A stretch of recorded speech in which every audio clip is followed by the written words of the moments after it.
point at which you look around and you think, oh, I get it now. I'm Dr. Steve Perry. You're going to see men and women uncover something inside them that they did not know existed. It's okay to be better. And I'm gonna be right here.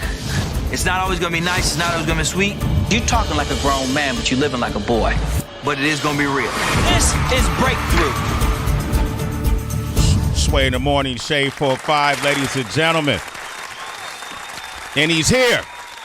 He came back to talk to us. And he got a new show. He has a new show, rightfully so, a pillar in the community, a beacon of light. The one and only Dr. Steve Perry is here, man. Appreciate you. But I appreciate you so much. I appreciate your constancy. I really do. You stay on trend because you don't follow trends. You know, you are focused on making sure that you send forward the most positive messages about our community, and that can never be overstated. So please, please know that the streets listen, and our community needs you. Your voice is so vital. Dr. Perry, thank you very kindly, man. I really appreciate that. And I actually followed the queue of a few people, and you are one of them.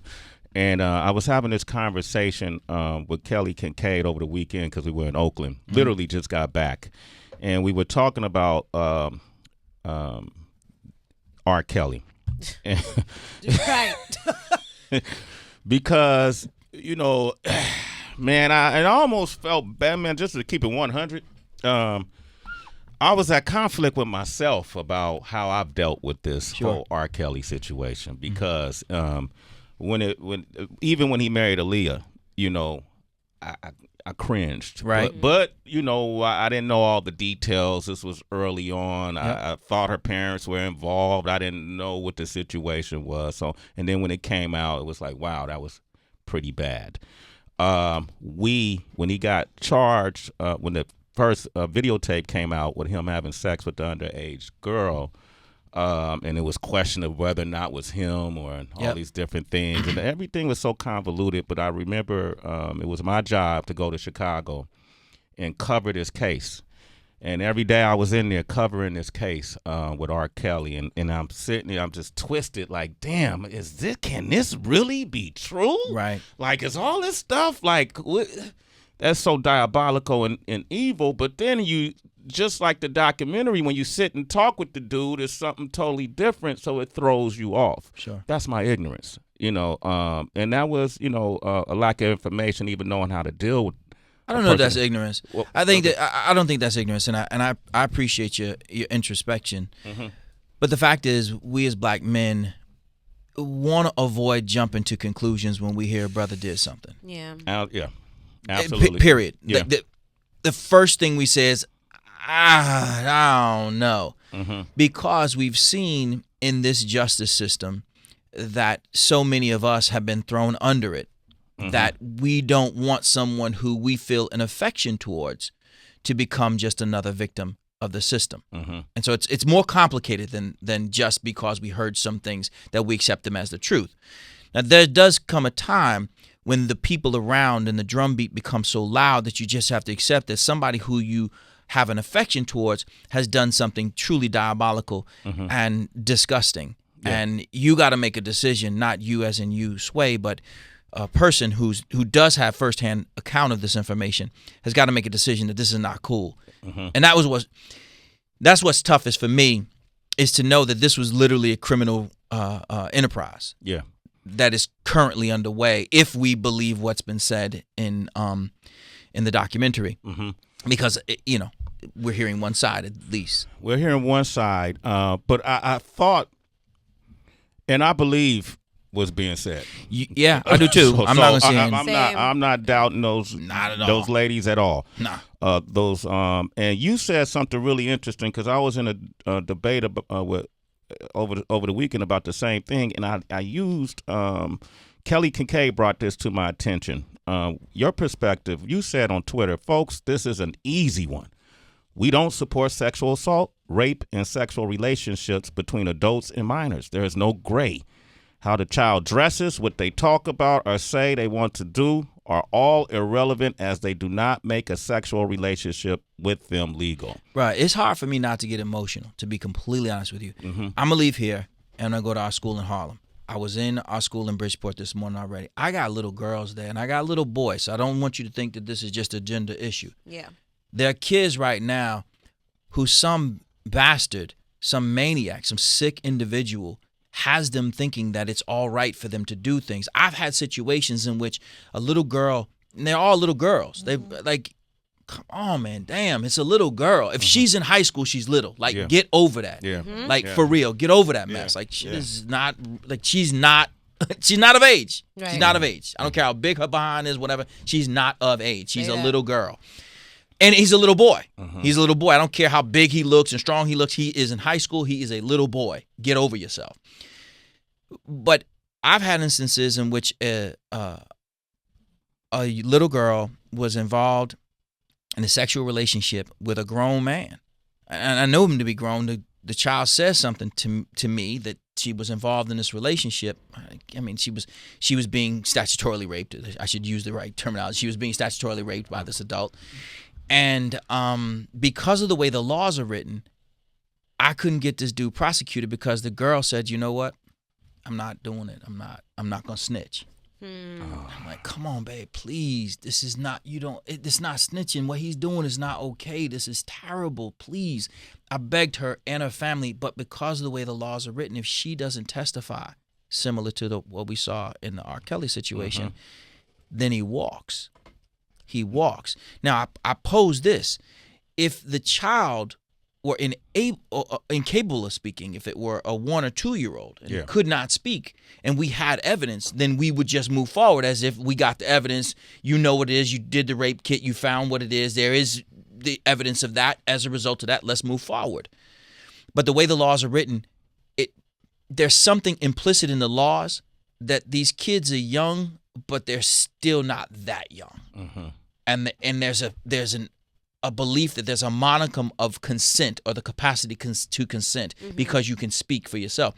But just because a teenager has a lot of mouth and can walk around and say some slick things, they're a kid. They're still man. teenagers. They're kids, man. They're kids. They're still teenagers. They're kids.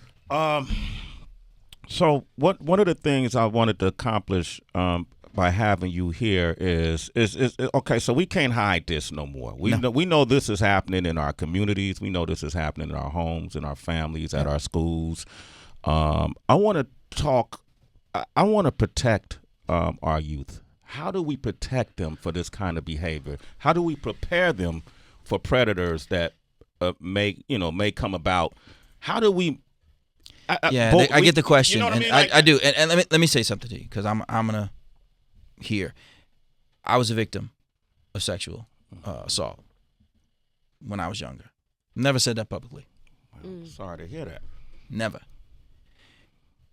The way to protect is a bit of a misnomer because I don't know that you can protect someone from being raped by someone so close to them.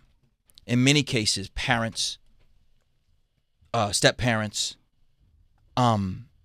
uncles, aunts, people who are coaches.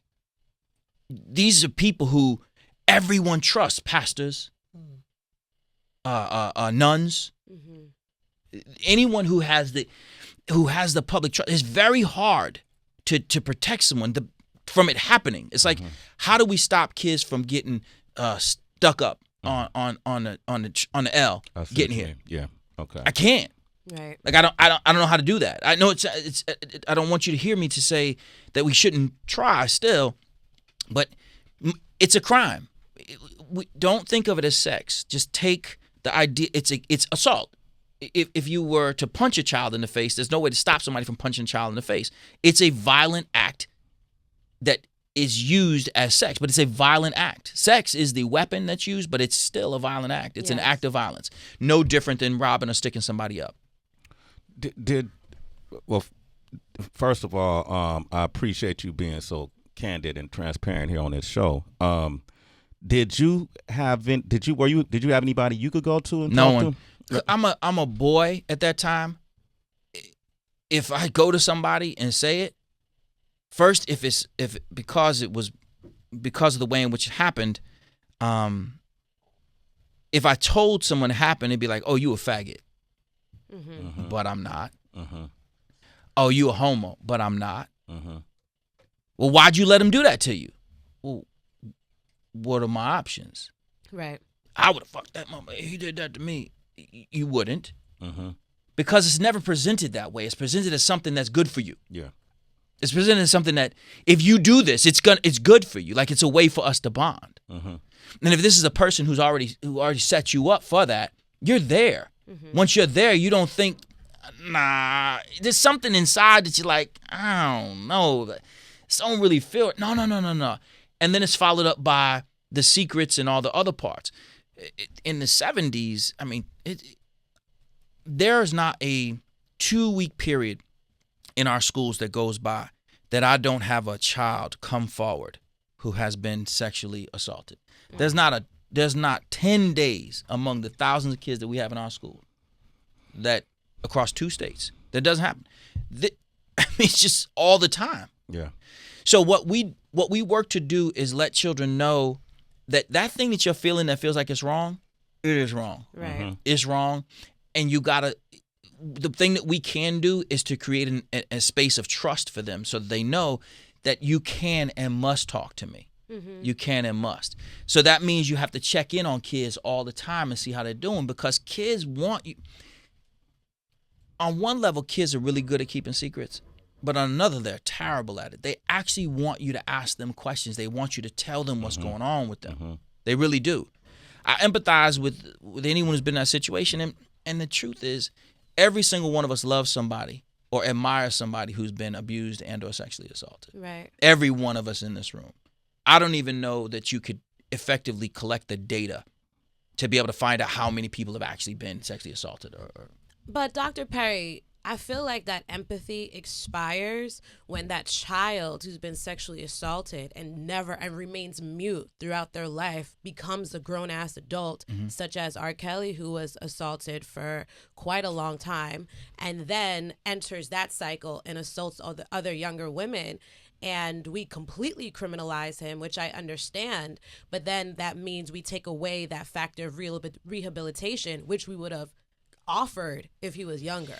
Right. So you bring forward a complicated topic because it's often believed that people who have been assaulted are more likely to assault. Right. Possible, but not probable. Those people who grew up in a rough situation, whether it be assault or violence, you don't have to replicate that. It's a conscious decision. It is a conscious decision. You don't have to act in that way. There are implications that we can find, but again, I can't speak specifically to R. Kelly because I've never had a conversation with the man under any circumstances, and I'm not really psyched to think that I would want to. Right. But the part where I struggle is it doesn't feel like it's over for this brother. Like he doesn't seem to have gotten it. Like you can't rehabilitate until you stop to act.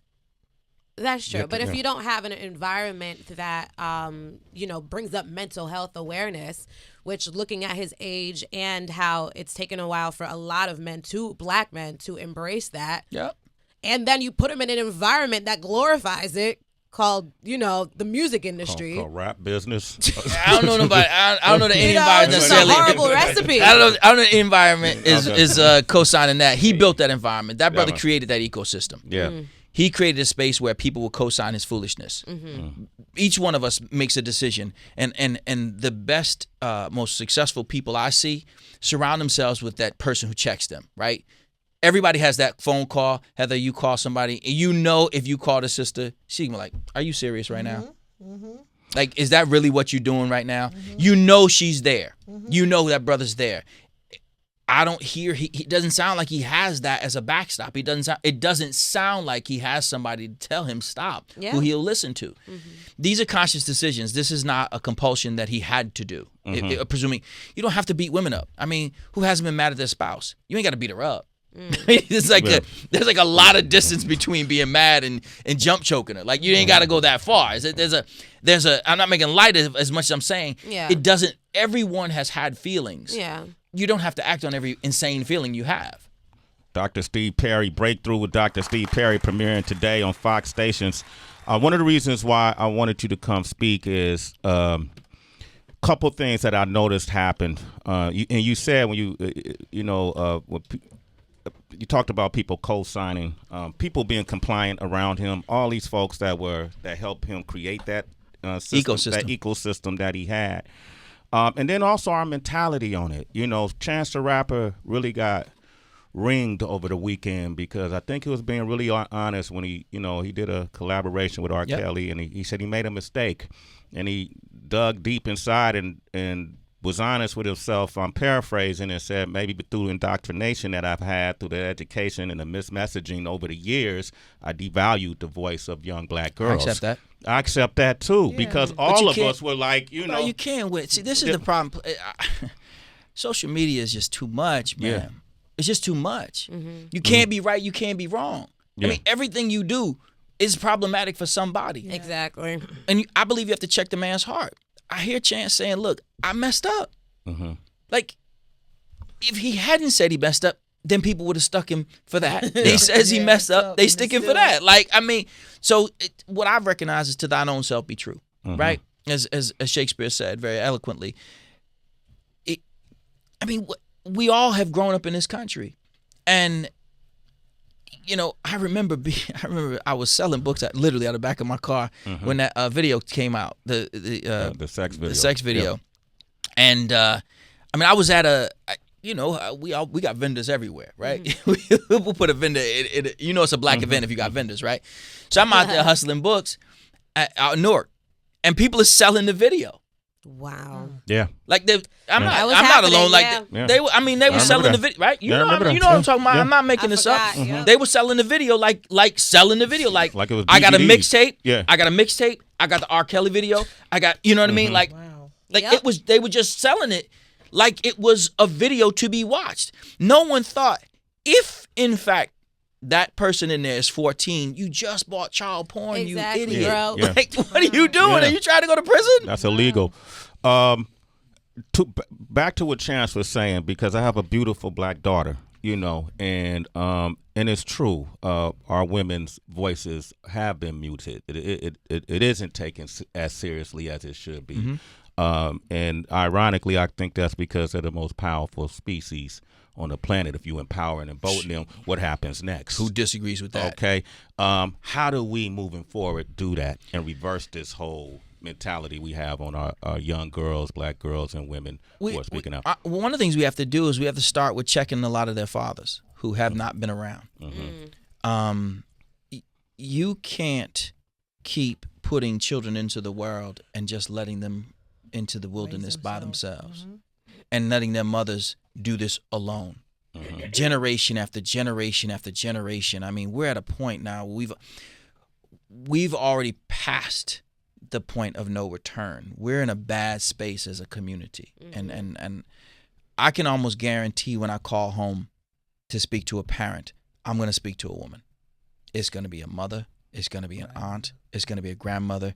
It's going to be a great grandmother. I'm at the point now where I'm talking to great grandmothers, and I'm not talking about 70, 80, 90-year-old great grandmothers. I'm talking about 65-year-old great grandmothers. 65. 65-year-old. That's young.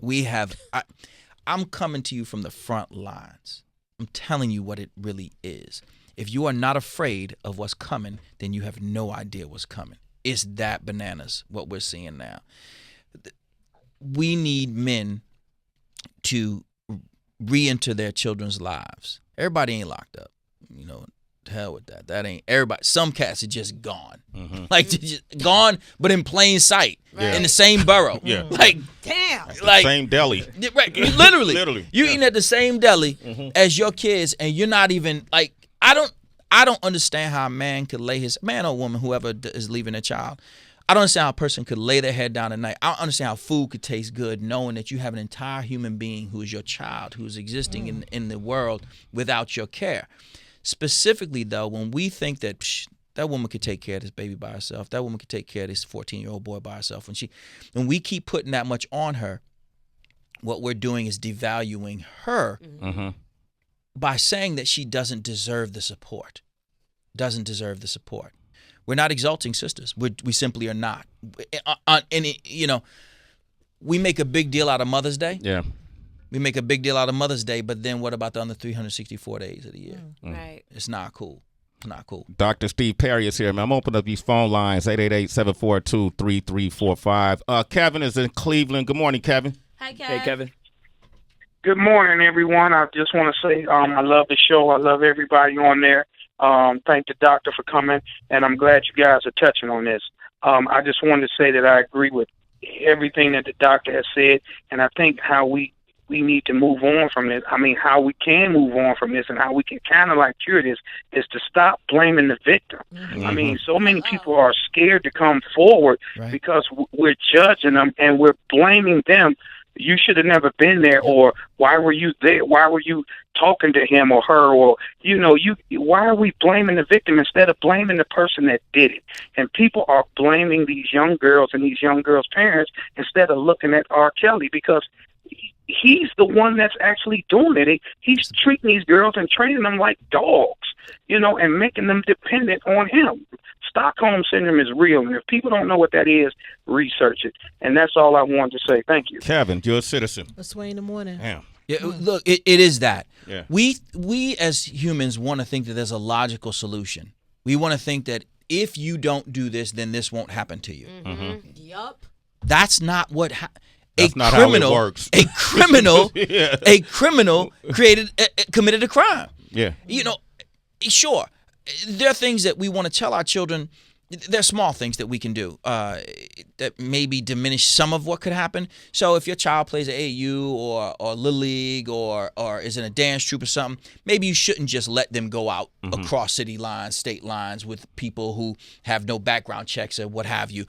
Let them sleep in a hotel with a grown man who you do not know or a grown woman who you do not know. These are things that I would strongly suggest that there's really no reason for you to do this. If you have children and you like them playing sports and they have to go across town lines, they have to stay overnight, you should be there. There's that. But I do not want people to think that even though that if you are, that's going to stop it. Yeah. It doesn't take that long to unzip something after you've already set somebody up.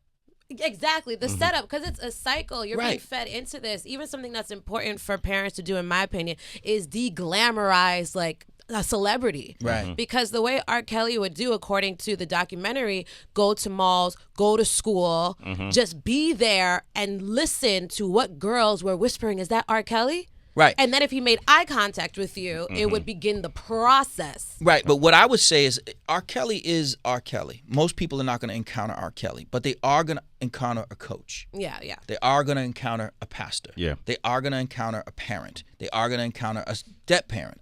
Too often, I hate to say this, too often the person who is hurting our kids lives right in the house with them. Yeah, the one who's supposed to be literally lives in the house with them.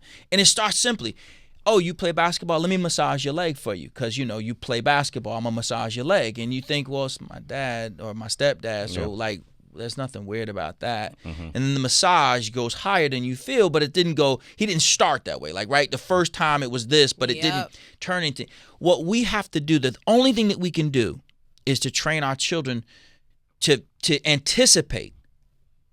Fear is a helpful thing. Yeah.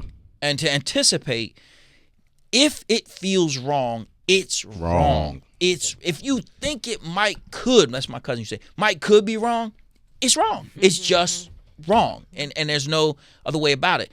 And that way we can train our boys and girls because it starts with it starts with put the hand on the back. No one comes in just feels your butt, right? Exactly, that's not what happens. right. They put the hand on your back. That feels like affectionate, right? And then they say nice things to you. And that feels good, especially when you don't have someone saying nice things to you. And then it can turn into somebody gets you a pair of sneakers. Yeah. Or not, take you out to eat, get you a Gatorade, just something. We're talking about low rent entry into sexual abuse. It's almost like foreplay. In a very sick way. In a sick very way. sick It's way. I'm gonna go to the Please, front. by all Okay. means. Sarah's on the line. You said something really interesting. It's usually the person in the house with you or the one that's there to very, protect you. very, very close. So Sarah's on the line from El Paso. Good morning, Sarah. How you doing? Good morning. I'm outside, so sorry if it's windy. But my aunt and uncle adopted me when I was 4 because my mom passed away. But it started when I was about 8 years old. my uncle would sneak into my room and pass me a note to come downstairs. I would go downstairs because I didn't think anything of it. He would put me on the washing machine and go inside my panties and touch me. And this was an ongoing thing until I was about 14. And you don't want to tell your mom or my aunt because it's her husband. And I don't want her to feel bad because she's letting this happen.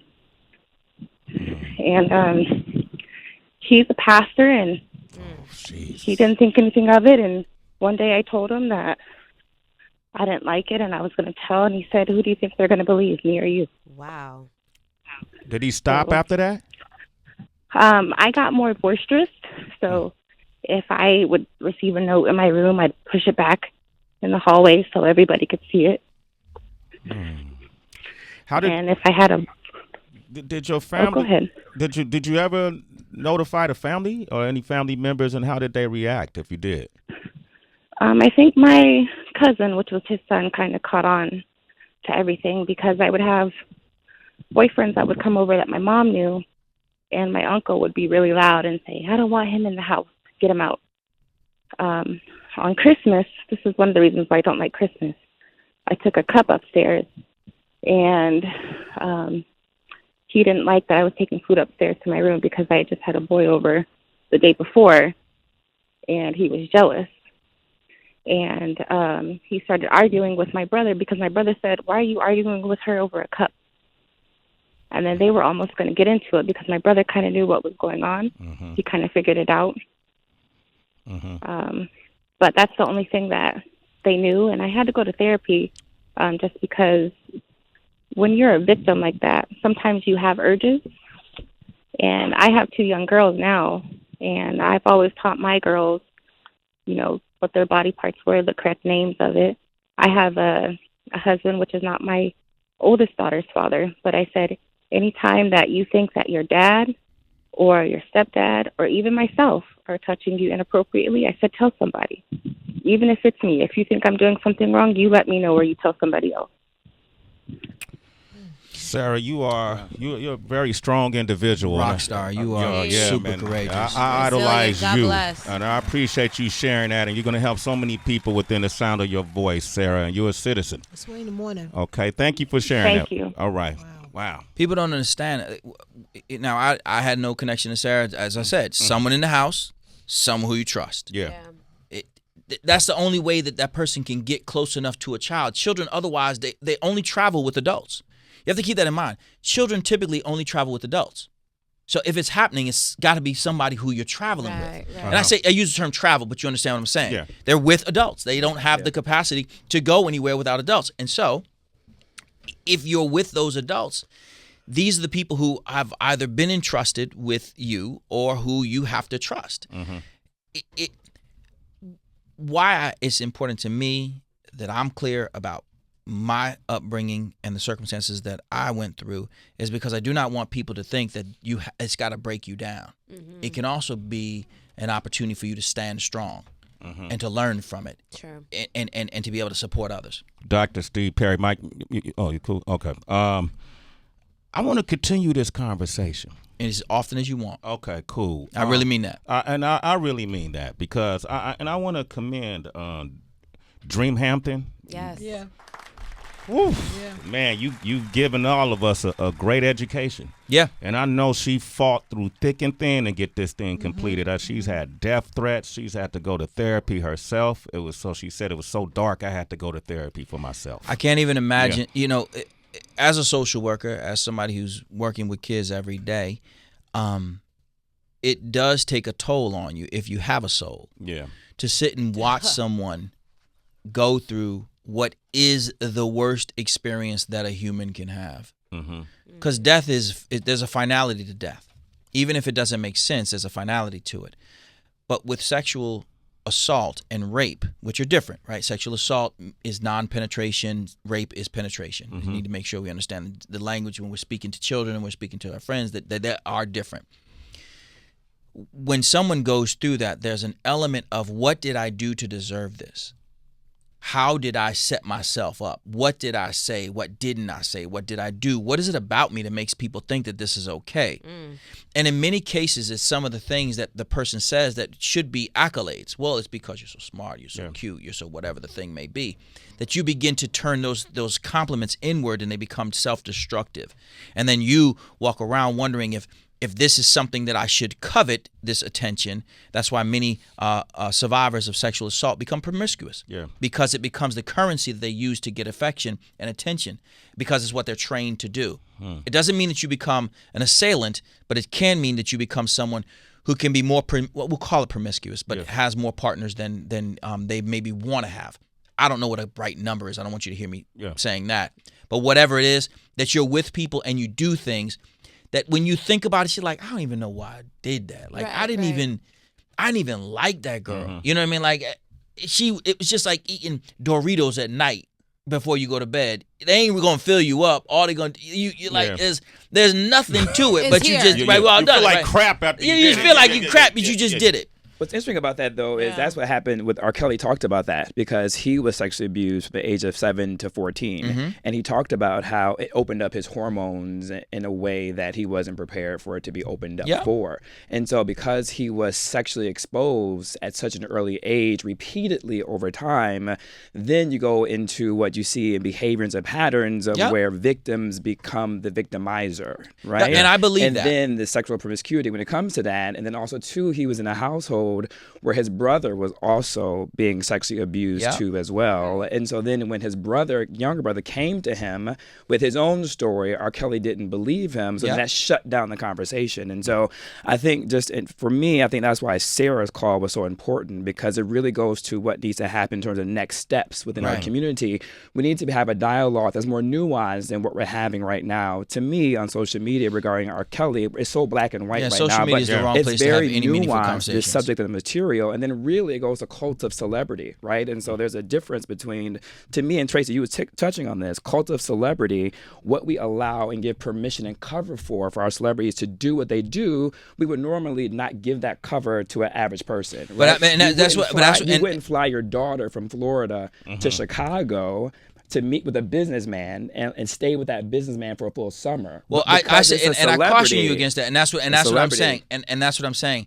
That's the danger in the R. Kelly thing, because we think, oh, I'm safe because my kids are never going to meet R. Kelly. And I'm saying, I want to be clear what I'm saying the cult of celebrity, that we give them cover because it's celebrity. But we do that, and it's not celebrity. That's what I'm saying. There's an AAU coach out there who's doing something wrong. There's a pastor who's doing something wrong. There's an imam who's doing something wrong. The point that I'm making is that we do entrust our children to adults out in ways that when you think about it, you think, why would you let your kids go down to Florida for the national championship of youth football? Yeah.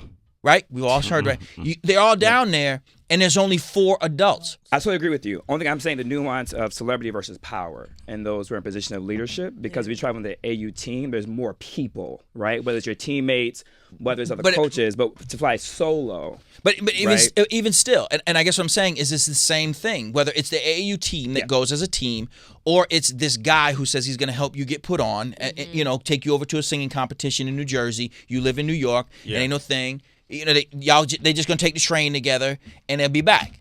It isn't always at the part where I guess I'm adding a friendly amendment to what you're saying is what we're referring to as celebrity is just trust. Right. We look at celebrities as people we trust. That's why they can sell us everything from cars to hamburgers. Yeah. Is because they're people who we think we have a sense of and we know, and therefore we trust them. The same is true with someone who's call them a community celebrity, which is just could be like this woman was saying the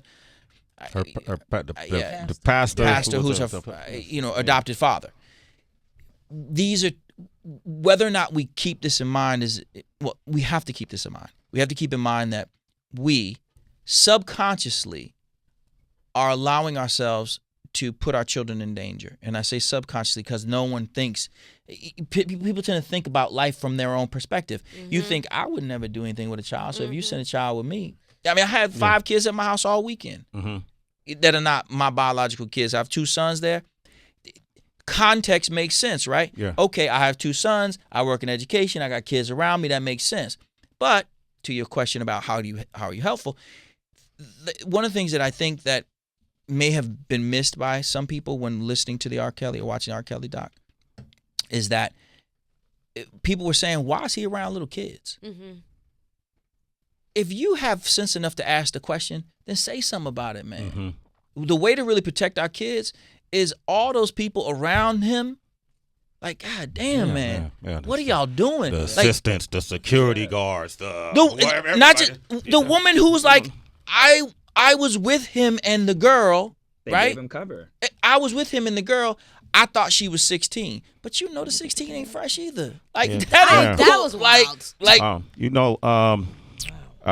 want to. That's why I want to continue this conversation. You got it. We could do this over we have to continue the conversation, and then I also want to send support out to those survivors who was on that show. Yeah, and I know they got a lot of backlash and criticism, and folks questioning their stories.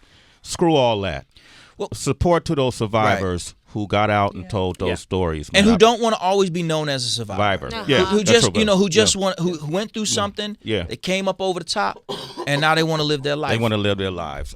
Dr. Steve Perry, catch him on Breakthrough with Dr. Steve Perry, premiering today on Fox Stations. Thank you. Excellent. I appreciate you. Love you, bro. And then thank you for sharing your story. Mm-hmm. Only here I've ever shared it because I trust y'all and I trust your platform, and I know that you come from an authentic place.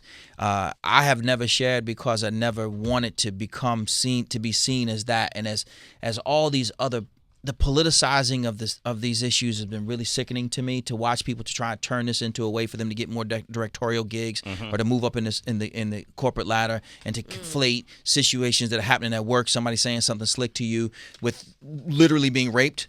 Like they're not the same. And so there's never a good time to bring it out. But what I do want people to understand is that men, or people who are men now, who were boys at one point, went through this stuff. It's not just girls. It's not just girls. And it's not just people who you would think this happened to. It's people you have no idea about. And because they don't run around talking about it and banging on the chest about it and making it a big issue, because they found a way to survive and turn what could have been something horrible that happened to them as a child into a motivation to work with kids to try and stop them from having to deal with this. You got to understand that it's much more complex than that. So I thank you for giving me a platform. I'll come back anytime you need me. I appreciate you, bro. All right.